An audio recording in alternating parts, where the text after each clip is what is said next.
Historia de la Iglesia de Cristo, lección número 40, que lleva por nombre En la Reforma Protestante.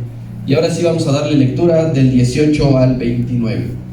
Y dice la palabra del Señor así: y escribe al ángel de la iglesia en Tiatira, el Hijo de Dios, el que tiene ojos como llama de fuego y pies semejantes al bronce bruñido, dice esto: yo conozco tus obras, tu amor, tu fe, tu servicio, tu paciencia, y que tus obras son más que las primeras.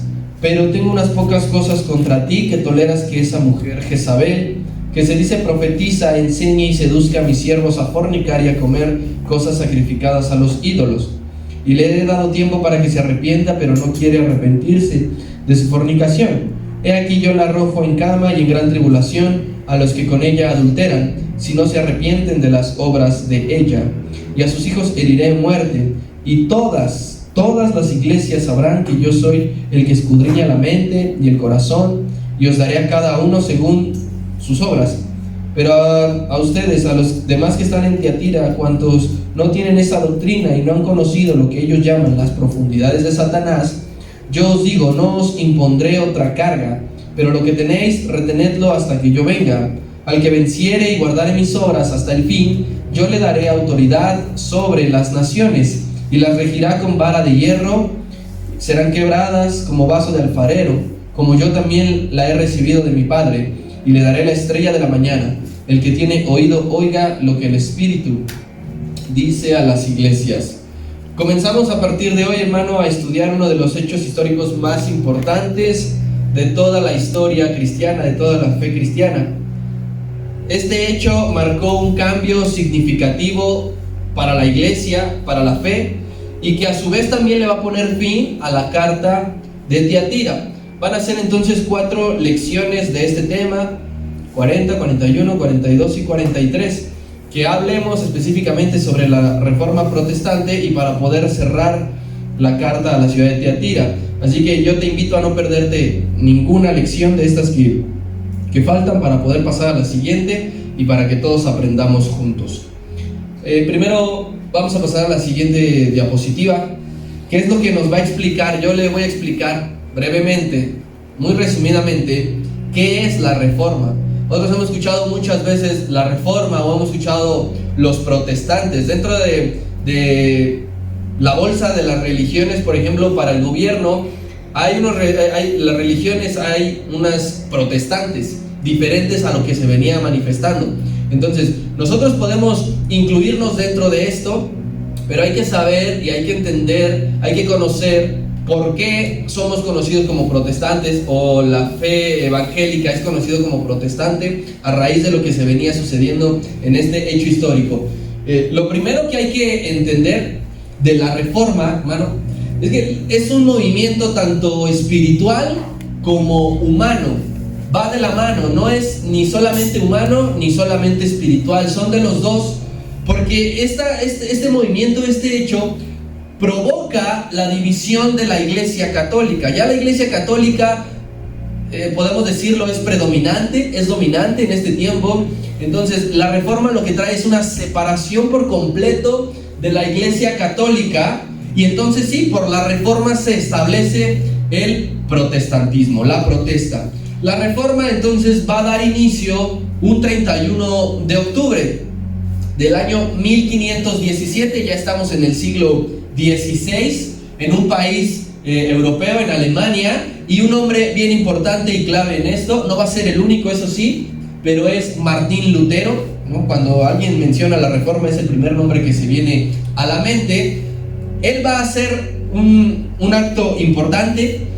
La Reforma la lleva a cabo clavando 95 tesis en la catedral de su ciudad, y en todas ellas, en todas las 95 tesis, critica al Papa, critica el sistema del papado, critica a la Iglesia Católica. Vamos, quien se ha tenido que enfrentar a una tesis sabe que no es nada sencillo escribir y redactar una. Ahora imagínese usted 95, que den 95 tesis para poder criticar el cómo se fue desviando lo que las escrituras decían hasta llegar a ese punto. no solamente su acto de valentía no solamente queda en el país de Alemania, sino que poco a poco y en muy poco tiempo se fue expandiendo a otras naciones, por ejemplo como Escocia, como Francia, como Inglaterra. Así que en pocos años la reforma ya era un hecho consumado. Hay otros reformadores. Dije que Martín Lutero es el más importante, pero a lo mejor usted ha escuchado como a Juan Calvino. Juan Calvino también es un protestante muy conocido. Él tiene una corriente que más adelante vamos a estudiar como el calvinismo, que tiene una diferencia con Martín Lutero. Y John Knox, él también es un protestante escocés muy, muy importante. La siguiente, por favor. ¿Qué es entonces lo que decía la reforma en general para que nosotros lo aprendamos? La reforma sostenía que se debía recuperar los valores cristianos primitivos, todos estos que se habían perdido, que se habían tergiversado, que se habían cambiado por completo. La reforma en sí sostenía que debíamos regresar a cuando decía en Hechos capítulo 2, los primeros cristianos. En Hechos capítulo 1 y 2, eso es lo que marcaba la reforma. La reforma tendría una base y consideraba a la Biblia como la única fuente. Ya no se tenía que ir hacia lo que decía el sacerdote, a lo que decía el Papa, a lo que él creía, a lo que él hablaba. No, dice, para poder regresar a las verdades hay que volver a la fuente. Y la única fuente es la Biblia. Y dice, y también decía la reforma, para que nosotros podamos entender lo que dice la Biblia, hay que tener una relación con el único mediador que Dios puso entre los hombres y Él, que es Jesucristo. Ya no puede haber un papa, ya no puede haber un sacerdote que se entere lo que tú has hecho, lo que tú padeces, lo que tú necesitas para que Él se lo comunique con Dios, sino hay que volver a entender que Jesucristo es el que te conecta con el Padre. La reforma rechazaba por completo el bautismo infantil. De hecho, creo que es la tesis número 82, me parece, de Martín Lutero, que habla específicamente de esto, y del purgatorio, que también hay una tesis específica hablando sobre esto. La reforma va a influir entonces grandemente después en la posterior separación de la iglesia y el Estado. La iglesia y el Estado llevaban muchos siglos unidos, desde Constantinopla hasta este punto. Llegamos que hablan 4 o 5 siglos juntos, así que la reforma va a influir a que esto se separe por completo. Por favor, la siguiente, Tania. Yo quiero que usted vea eso, si lo reconoce. Si lo reconoce, dígame qué es. El Vaticano. El Vaticano, ¿no? Específicamente la Basílica de San Pedro. ¿Por qué está esta imagen aquí? La de su inferior izquierda es cuando recién se estaba empezando a construir, y superior derecha pues es como hoy día se presenta. ¿Por qué? ¿Por qué le pongo esto? Porque la construcción de la basílica, que fue en el año 1506 cuando se inicia, fue por decirlo así, fue la gota que derrama el vaso para que diera inicio la reforma poco tiempo después. ¿En qué año dijimos que empezó? 1517, ¿sí? 11 años después, esta construcción inició en el 1506, 11 años después se consuma la reforma y esta gota derrama el vaso por completo, porque se lleva a cabo, la construcción de la basílica se lleva a cabo con dinero de las indulgencias del pueblo. Lo que mucho criticaba Martín Lutero se ve representado pues, en el máximo edificio que tiene hoy día el catolicismo. Le voy a explicar la forma en que la Iglesia Católica utilizaba las indulgencias para obtener fondos y llevar a cabo esta construcción que no costó 2 pesos. Si nosotros la hemos visto en imágenes, hemos visto en las noticias, podemos saber de qué material está construido, cuáles son sus dimensiones, cuánto abarca. Entonces, le voy a explicar la forma en que ellos fueron poco a poco juntando el dinero para poder llevar a cabo esto. Sucedía que el Papa en turno enviaba hombres que él destinaba a todas las ciudades que eran católicas, que se habían proclamado ya católicas, decidir al catolicismo. Él enviaba hombres para vender las indulgencias. Recuerde, las indulgencias es pagar por el perdón de pecados, básicamente. Usted cometió un pecado, pagaba dinero físico y así obtenía el perdón. Entonces el Papa envía hombres a distintas ciudades a vender indulgencias. Estos hombres iban con un oficio firmado por parte del Papa. El Papa les daba un pergamino donde se constataba que eran enviados por él. Estos hombres predicaban primero que las indulgencias eran el regalo más grande que Dios había dado, ya no el sacrificio de Cristo, sino las indulgencias, el regalo más grande y preciado que Dios había dado. Le voy a decir el menú que ellos llegaban. O sea, ellos llegaban con su formato y tenían un menú, distintos pecados, para que la gente pues comprara tal o cual indulgencia. No era la misma indulgencia para el mismo pecado, todos tenían diferente precio. Y traigo 4 ejemplos. Por ejemplo, si alguien había pecado de impureza, de cualquier tipo de pecado de impureza, en ese momento la indulgencia le costaba a la gente 27 liras, que era la moneda que se manejaba. Hoy día una lira o 27 liras, que era lo que pagaban por el pecado de impureza, es como si nosotros pagáramos 32 pesos. Usted cometía un pecado de impureza y llegaba el que vendía las indulgencias, véndeme uno, 32 pesos. Ahí va. Bueno, pero a lo mejor tu pecado fue de adulterio. El pecado de adulterio, para purificar tu alma, te costaba 87 liras, lo que a nosotros nos vendría costando 103 pesos. Otro pecado de incesto. Este estaba en 1000 liras. Nosotros tendríamos que pagar 1185 pesos para poder obtener esta indulgencia. Y el más caro de todos, que hoy día, digamos, enriquecería a la Iglesia Católica, pero como no tenemos una idea, el aborto. El pecado de aborto costaba a la gente un ducado. Ya no costaba liras, sino un ducado. El ducado era una moneda de oro. Y es como si nosotros hoy pagáramos 3,500 pesos. Todo este tipo de indulgencias iba la gente vendiendo por todas las ciudades.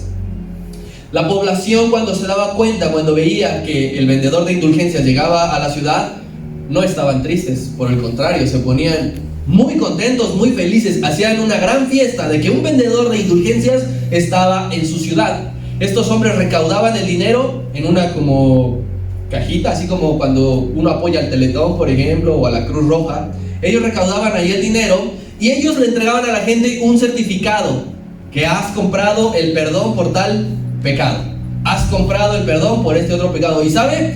Vendían hasta por pecados futuros. La gente decía, bueno, yo la siguiente semana voy a pecar de impureza, así que véndeme uno de una vez y te lo pago, porque no sabían cuándo iba a volver el vendedor de las indulgencias. Por todas estas ciudades iban recaudando dinero para poder construir esto. Entonces, cuando Martín Lutero ve todo este tipo de situación, lo motiva, Dios lo llama, Dios lo levanta, y entonces él hace algo, él contraataca estas semejantes barbaridades, porque son unas barbaridades. Hoy nosotros podemos decir, ¿cómo es que voy a pagar 32 pesos? ¿Cómo es que voy a pagar 103 pesos? ¿Cómo es que voy a pagar 3,500 pesos por un pecado y ya con eso Dios me va a perdonar?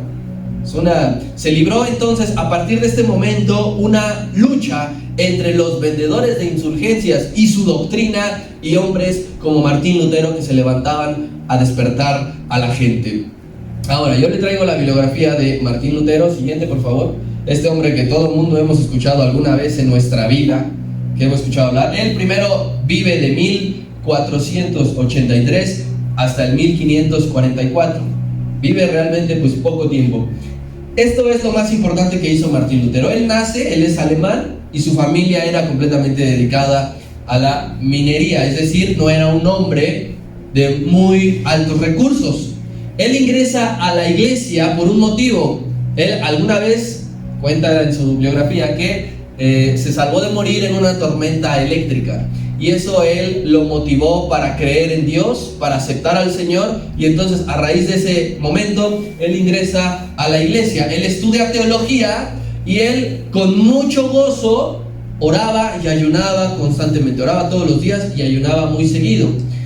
Sucede que la iglesia lo manda a un viaje a la ciudad de Roma, a la mera capital del imperio, donde ahí Martín Lutero se da cuenta, ve y vive cómo se llevaban a cabo la venta de indulgencias. Así que a él en ese momento lo impulsa a levantarse en contra de todo eso. El avivamiento que tiene la época por Martín Lutero tiene su base, la Reforma tiene su base en Romanos capítulo 5 y Romanos capítulo 8. Usted lo puede escudriñar en casa, pero básicamente habla de que somos justificados por la sangre de Jesucristo, de que somos justificados por fe. Entonces él derriba todo eso de la venta de indulgencias para comprar el perdón. Él empieza a predicar: ¿cómo es que tú me dices que yo puedo comprar el perdón de Dios cuando Él me ha enseñado que yo ya he sido justificado por la sangre de Jesucristo? Entonces empieza esta lucha tremenda. Creo que ya es la última, ¿verdad? Sí. Bueno, él toma sus ideas de un precursor de la Reforma que vimos hace 2 lecciones, que se llamaba John Hus. Así que Martín Lutero toma las ideas de este precursor y comienza entonces a predicar la Reforma. Así que después de todo esto, hermano, de este contexto histórico que es necesario para que nosotros entendamos el resto de las 3 lecciones que vendrán, necesitamos entender quién fue Martín Lutero, qué hizo y qué es la Reforma. Pero entonces sí, ya vamos a meternos a lo espiritual.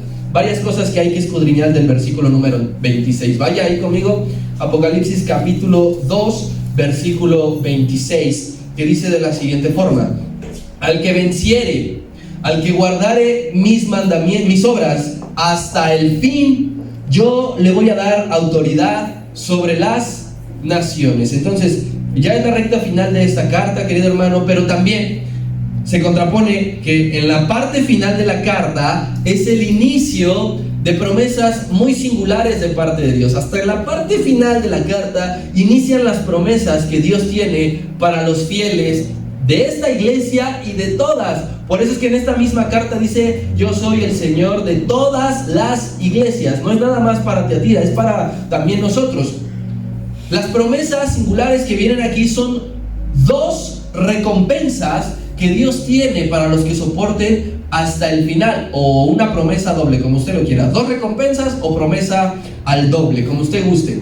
El versículo 26 y 27 es la primera promesa, y el versículo 28 será la segunda. Hoy a nosotros nos toca ver solamente una parte de la primera promesa, que dice así, nuevamente, versículo 26: al que venciere y guardare mis obras hasta el fin, yo le daré autoridad sobre las naciones. Parte de esta promesa es: yo le daré autoridad sobre las naciones. Eso es en parte lo que Dios promete a los fieles. Esta promesa inicial podemos interpretarlo desde 2 puntos de vista. Número 1, es una promesa profética. Cuando la iglesia, querido hermano, ya esté con Cristo y reinemos con Él sobre la tierra, sobre las naciones, como hemos cantado en diferentes cantos, lo que se conoce como el milenio, en ese momento aplicaría en parte esto, porque dice aquí el Señor: yo le daré a las naciones. Vea, se refiere a esto. Vaya a Apocalipsis 20 para que lo recordemos. Apocalipsis 20, versículo 4. Estaba hablando Juan y dice: y vi tronos, y sobre estos se sentaron, y se sentaron sobre ellos. Aquí dice: los que recibieron la facultad de ¿qué? De juzgar. Está hablando de los que aguantaron y soportaron hasta el fin, de los que recibieron la promesa. Y dice: y vi las almas de los decapitados por causa del testimonio de Jesús. Vi a los fieles y por la palabra de Dios, los que no habían adorado a la bestia, los que no habían caído en el espíritu de Jezabel, los que no recibieron la marca de la bestia en sus frentes ni en sus manos. Y dice: y vivieron ¿y qué? Y reinaron con Cristo ¿cuánto tiempo? 1000 años. Entonces, la primera parte de esta promesa es en tanto profética, aún no se cumple, está por venir cuando Cristo y la iglesia reine sobre las naciones. Pero también la segunda aplicación tiene un sentido más a la mano de nosotros hoy día, porque es parte de la obra misionera de la iglesia dentro del mundo. La iglesia tiene la labor y la misión de predicar en todas las naciones del mundo. No dijo el Señor, y recibiréis poder cuando haya venido sobre vosotros el Espíritu y me seréis testigos en Samaria y en Judea nada más. O me seréis testigos en Samaria, en Judea y en todos los países, excepto los que son comunistas, excepto donde maten a los creyentes. No, la promesa es predicar el Evangelio en todas las naciones. Y esto nos lo va a reforzar Salmo capítulo 2, que es una promesa mesiánica, pero también la iglesia está inmersa allí. Salmo capítulo 2, versículo 8.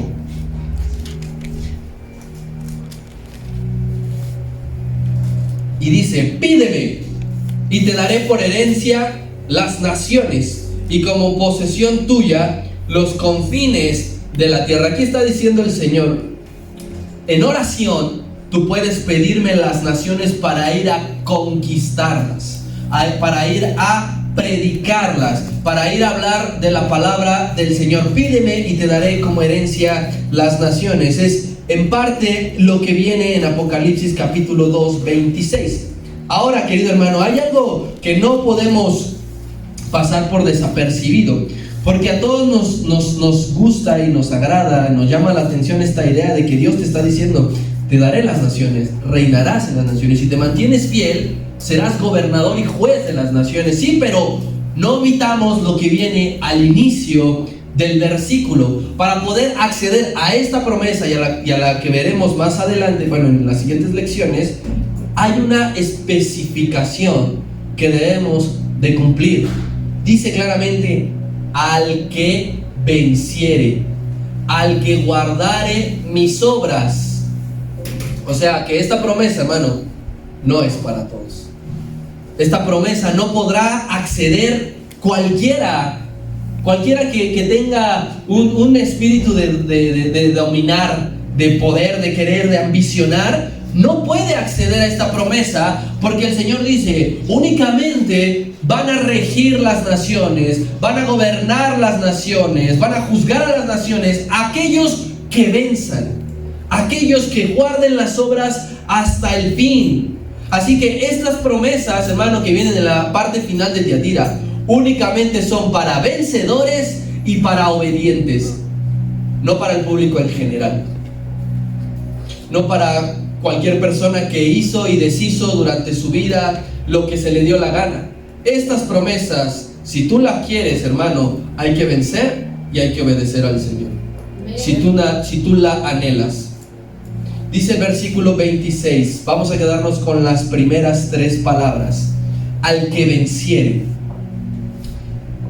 Cuando escuchamos al que venciere, inmediatamente nos refiere a que hay una lucha, que hay que ganar, que el vencedor es porque ha ganado algo. Siempre dentro de una lucha, hermano, habrá dos bandos, habrá dos resultados. Habrá los que vencieron y habrá los que fueron vencidos.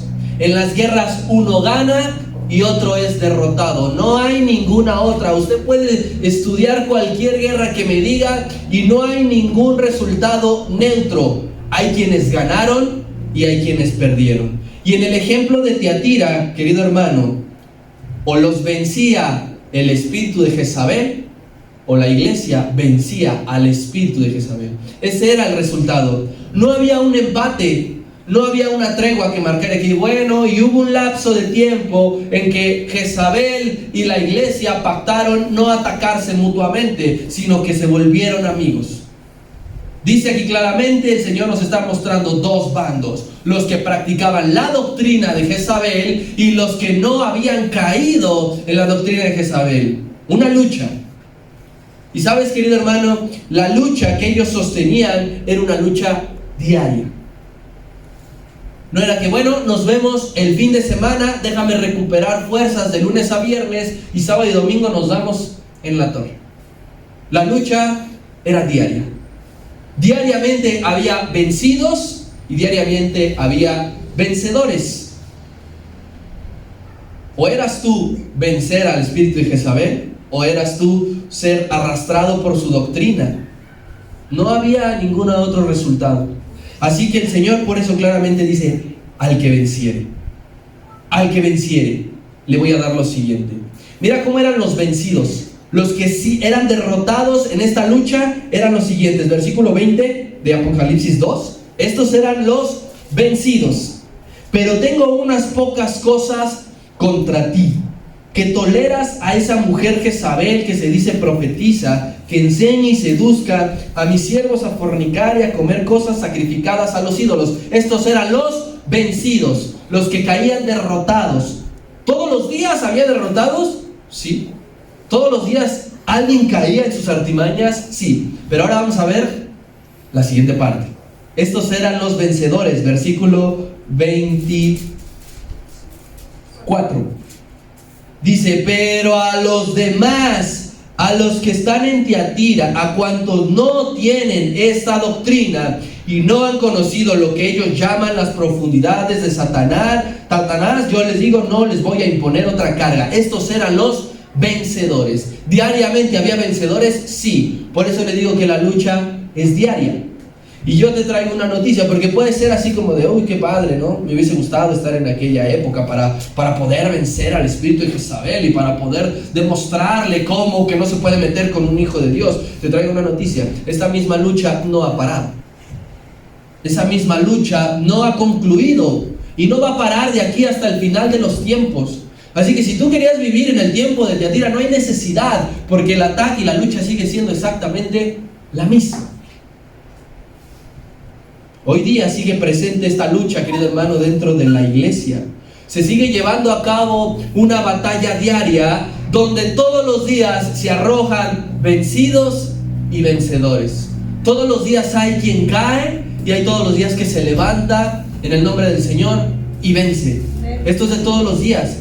Así que yo te voy a enseñar todo lo relacionado con esta guerra, con esta lucha, con esta batalla que se lleva a cabo, que ejemplifica en lo espiritual lo que se llevó a cabo entre la Reforma Protestante y la Iglesia Católica en aquel tiempo. Primeramente, lo que nos debe de competir, ¿contra quién es esta lucha? Los de Tiatira luchaban contra el espíritu de Jezabel, los que te ofrecían fornicar, los que te ofrecían comer cosas sacrificadas a los ídolos. Actualmente, nosotros, ¿contra quién? La iglesia, ¿contra quién lucha? ¿Contra quién es su lucha? Básicamente, querido hermano, es contra Satanás y toda su corte diabólica. En todas sus presentaciones, la lucha contra Satanás es diaria. Efesios capítulo 6, versículo 11. El apóstol Pablo nos va a revelar a los creyentes contra quién es la lucha. Lo primero que hay que saber de esta guerra. Capítulo 6, verso 11, y dice así: vestíos de toda la armadura de Dios, para que podáis estar firmes. Aquí viene, ¿contra quién es la lucha? Fuerte, dígalo. Contra las acechanzas del diablo. Aquí está contra quién es la lucha. Dice, porque no tenemos lucha contra carne y contra sangre, sino contra los principados, contra las potestades, contra los gobernadores de las tinieblas de este siglo, contra huestes espirituales de maldad en las regiones celestes. Contra ellos es la guerra. Y mira, aquí llama la atención una cosa, cuando dice contra los gobernadores de las tinieblas de este siglo. Porque las luchas, querido hermano, van variando. El que ordena todo, que es Satanás, es el mismo. Pero las luchas van variando. Porque, por ejemplo, en aquel tiempo, en el tiempo que escribe el apóstol Pablo a los Efesios, no tenían en parte las mismas luchas que hoy día podemos ver en la sociedad. Si yo te invito a que tú veas dentro de 15 días la marcha que se va a llevar a cabo en la Ciudad de México, y no es la misma lucha que tenía el apóstol Pablo, pero sí es el mismo contra el que hay que luchar, contra las acechanzas del diablo, contra todas las huestes que él levante, contra todas las huestes que él pueda poseer de las personas de las naciones. Contra él es la lucha. Lo primero que nosotros tenemos que saber es contra quién voy a pelear. Contra Satanás y todo lo que él domine. La palabra dice que él es el príncipe de este mundo. Él tiene cierto y hasta cierto punto gobierno y autoridad y poder sobre la tierra. Y contra eso la iglesia tiene que luchar. Ahora lo siguiente, ¿en qué consiste esta lucha que se lleva a cabo? Querido hermano, la lucha consiste básicamente en hacerte caer con una u otra situación. Con una u otra situación. No va a ser siempre la misma situación. No va a ser la misma situación para ti y para mí. Así que hay una oferta variada de armamento de las acechanzas del diablo para poder hacerte caer. Así que esto consiste en que cada que se presente la lucha, querido hermano, la iglesia tiene que hacer tres cosas. Tiene que soportar, tiene que resistir y tiene que correr al diablo y a sus huestes celestiales. Nuevamente, soportar, resistir y hacerlo huir al enemigo cada que viene, todos los días. Hoy lunes, es un ejemplo de mañana, hoy lunes te ataca con una cosa.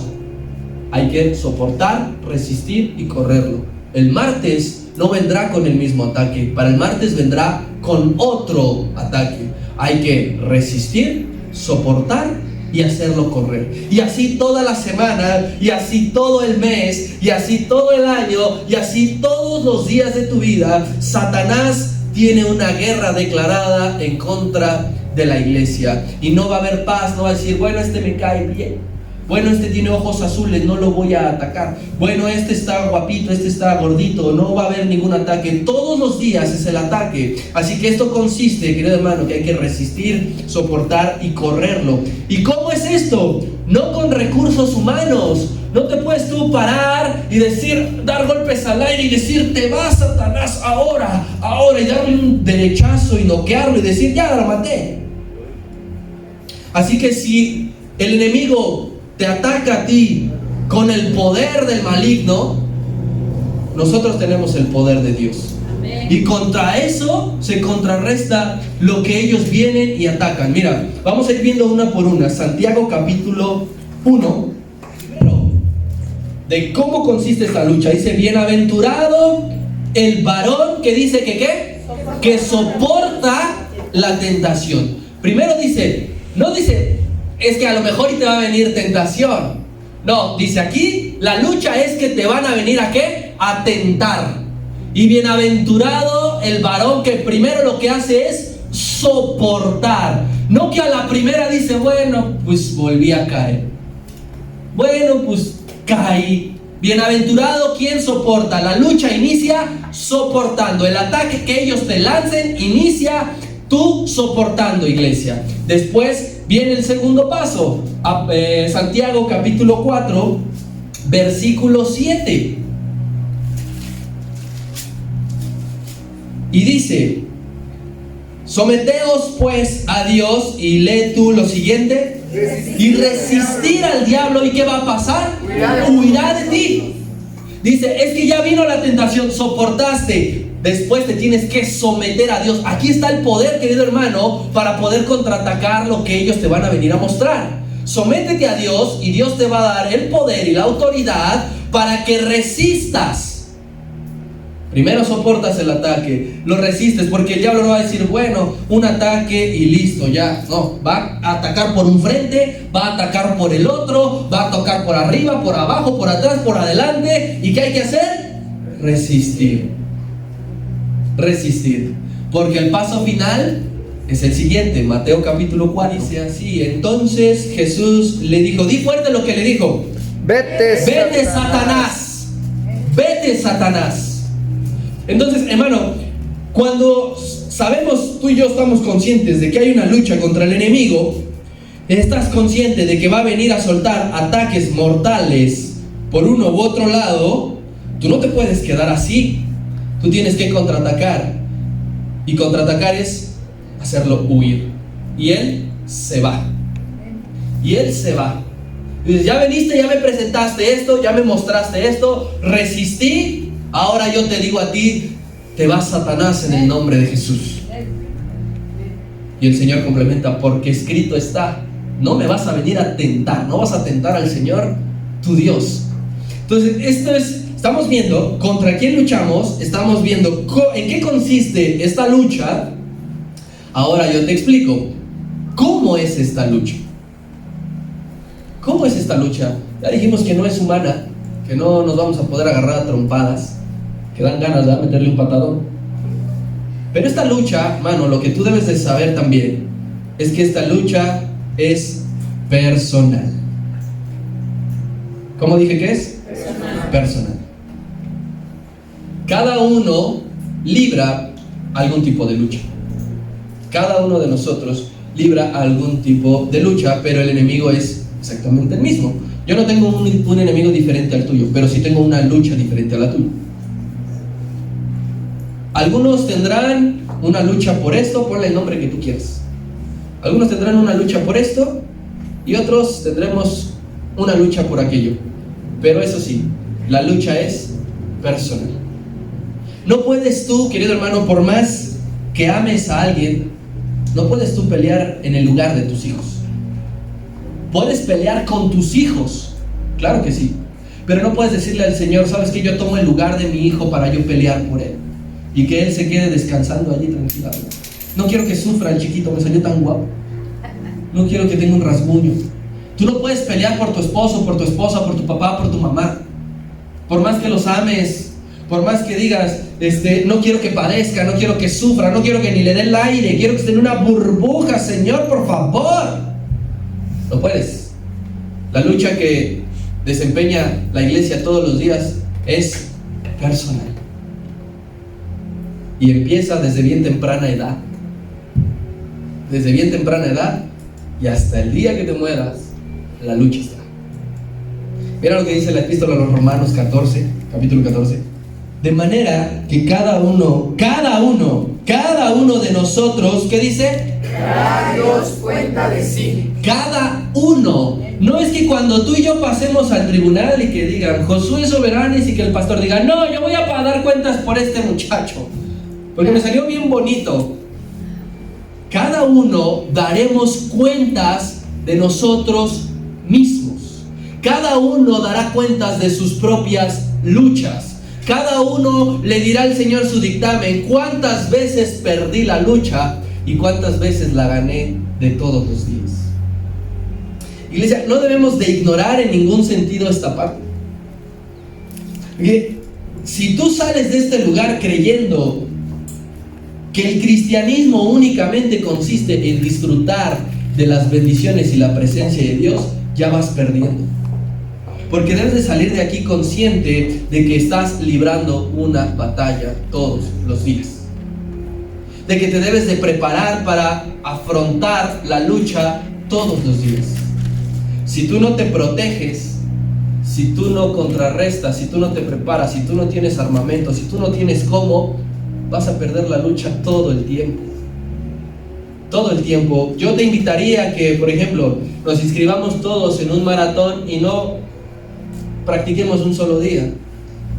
Y que no salgamos a entrenar un solo día. Cuando llegue el día del maratón, a los 500 metros te va a dar un calambre que no vas a poder ni caminar. Si tú ya sabes que hay una lucha y no te preparas para ello, somos unos necios. Somos unos irracionales. Y somos hombres de poca fe, porque si no te preparas es como si dijeras, es que yo no estoy enfrentando nada. Yo no tengo contra qué luchar. Y todos los días, querido hermano, hay algo. Ahora, lo siguiente. ¿Dónde se lleva a cabo esta lucha? Porque yo no he visto nada, ¿verdad? Yo salgo a la calle y no veo que nadie esté peleando. Estamos aquí y no veo que la iglesia esté soltando golpes al aire. ¿Dónde se lleva a cabo esta lucha? Fíjate, hermano, inicialmente la batalla comienza en la mente. Aquí. En el corazón también la palabra menciona. Cuando no mencione mente, menciona corazón. Pero después de haber iniciado en la mente y en el corazón, se traslada al terreno de lo físico.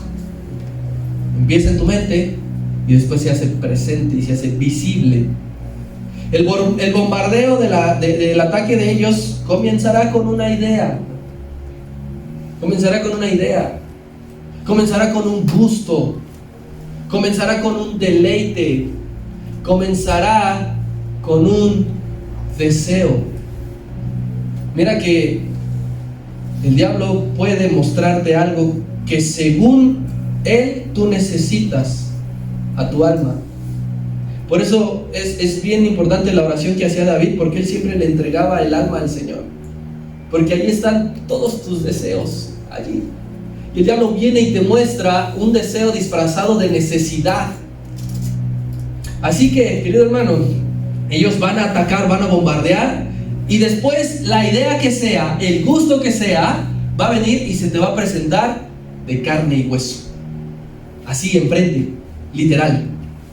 Pero empezó aquí. Mateo capítulo 32.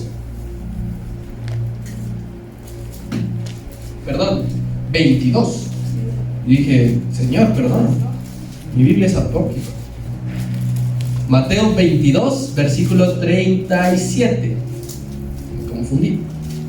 Mateo 22, 37.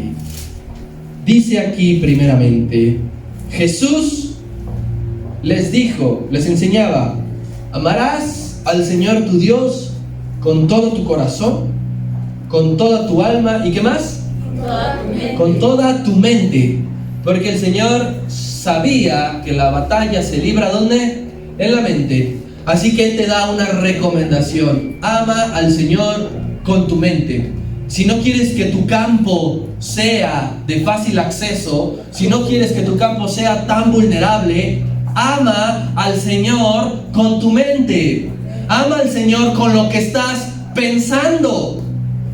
Otra porción de las Escrituras nos recomienda: en esto pensad, en todo lo que es bueno, en todo lo que es honesto, en todo lo que es limpio, puro, porque allí se libra la batalla. Y si tú no le entregas al Señor tu mente, presa fácil.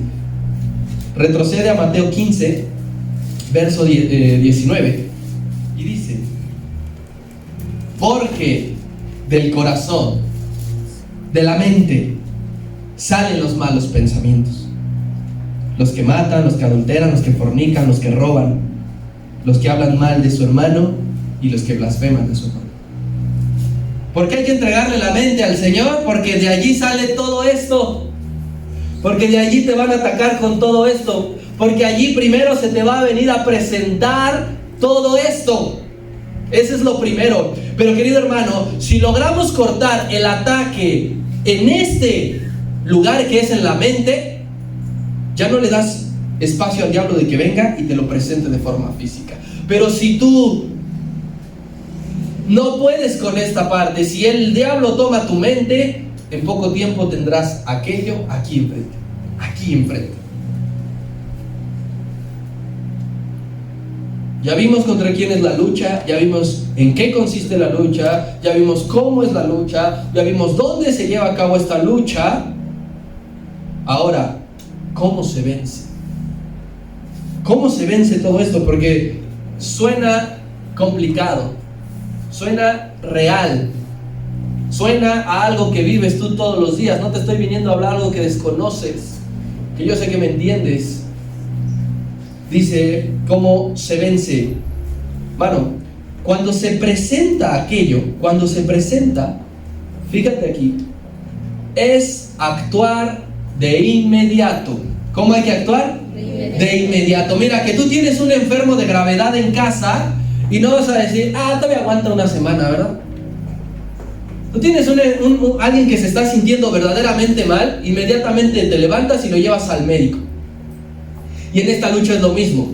Cuando se presenta la situación, debes de actuar inmediatamente. Al ataque no hay que retenerlo. Hay que retener el amor, hay que retener la fe, la paciencia, el servicio, las buenas obras. Eso hay que retener. El ataque no lo tienes que retener. Con el ataque no tienes que juguetear en tu mente. No tienes que juguetear con él en tu corazón. Actúa de inmediato. Porque la instrucción, cuando viene esa lucha, es clara. 2 Corintios 10. Dice así: porque las armas de nuestra milicia no son carnales, sino poderosas en Dios para destruir esos ataques. Dice aquí cómo se vence. Dice, derribando argumentos, derribando toda altivez que se levanta en contra del conocimiento de Dios. Y aquí está la clave. Dice que llevando cautivo todo pensamiento a la obediencia de Cristo. ¿Dónde te dije que era el ataque? En la mente. ¿Cómo? Con un pensamiento. ¿Cómo lo vences? Lleva ese pensamiento ¿a quién? A Cristo. No hay ninguna otra forma. Hermano, si tú retienes el ataque, si tú no actúas de inmediato, date por vencido. Serás vencido. Porque dice aquí, nosotros no atacamos con armas carnales, sino nuestra milicia es poderosa en Dios. Y eso es lo único que lo destruye. Si tú quieres destruir el pensamiento maldiciéndolo, no lo vas a destruir. Si tú quieres destruir el pensamiento diciendo es que eres un feo, no lo vas a destruir.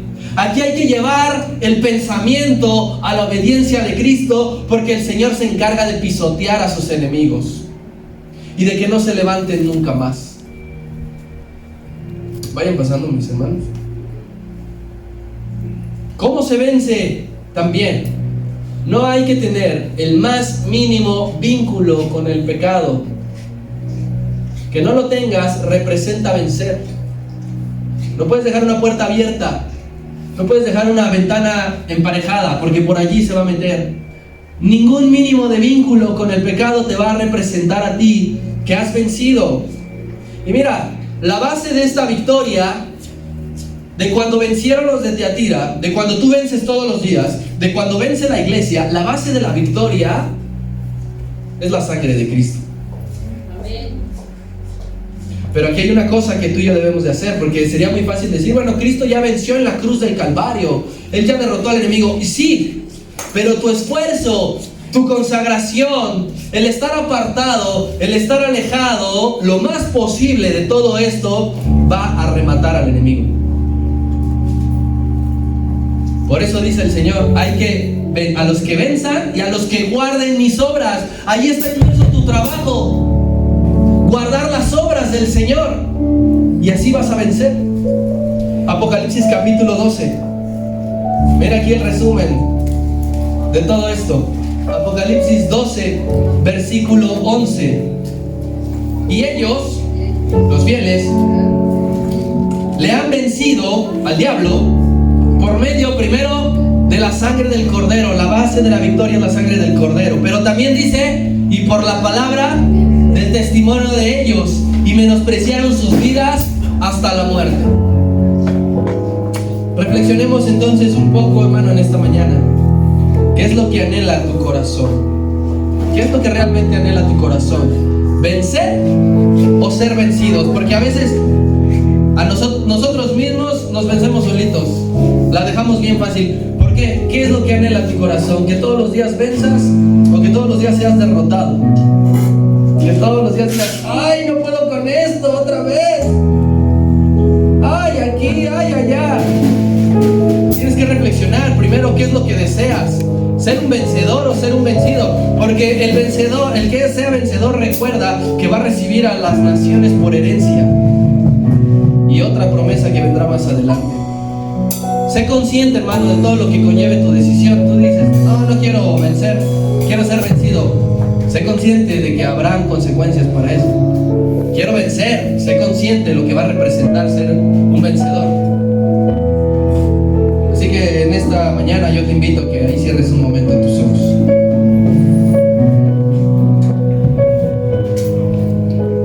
Quizás estás atravesando luchas.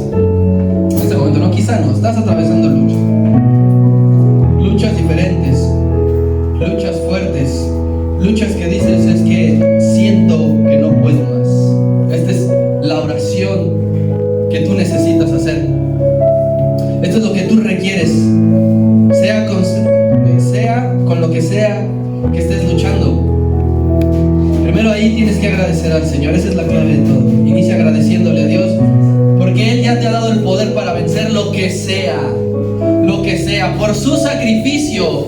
No hay algo que el Señor no haya vencido en la cruz del Calvario. No hay algo que el Señor no haya sabido a lo que te ibas a enfrentar. No hay algo que el poder de Dios no pueda vencer. Así que dile al Señor: me has dado ya la victoria, has vencido ya en la cruz del Calvario por medio de la sangre derramada, por medio de la humillación, por medio del menosprecio, es que Él ha obtenido la victoria. Gracias, Padre.